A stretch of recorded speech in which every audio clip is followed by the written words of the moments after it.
कहानी एक छोटे से गांव से शुरू होती है। एक गांव में एक मेहनती किसान रहता था। उसका नाम श्याम था। वह बहुत ईमानदार और परिश्रमी व्यक्ति था।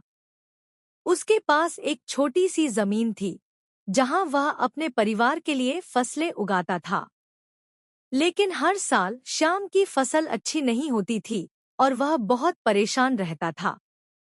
एक दिन गांव में एक बाबा आया। उसने गांव वालों को खेती के नए तरीकों के बारे में बताया और उन्हें सिखाया कि कैसे वे अपनी फसल की उपज बढ़ा सकते हैं।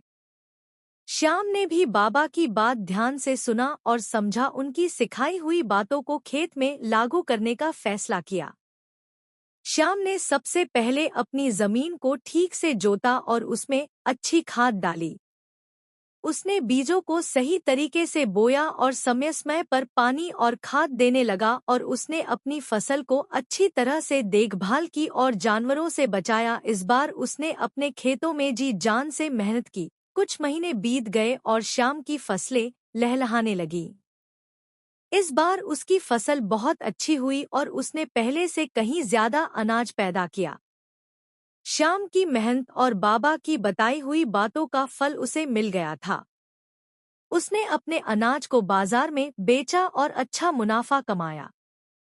श्याम खुशी से घर आया और अच्छी आमदनी के बारे में अपनी पत्नी को बताया। उसकी पत्नी खुश हुई और श्याम को बोली, ये सब आपकी मेहनत का फल है। श्याम की सफलता की खबर पूरे गांव में फैल गई।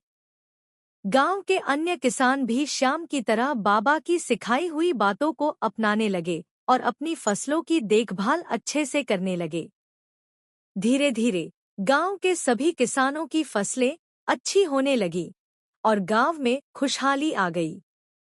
श्याम की मेहनत और ईमानदारी ने उसे और उसके परिवार को बेहतर जीवन दिया।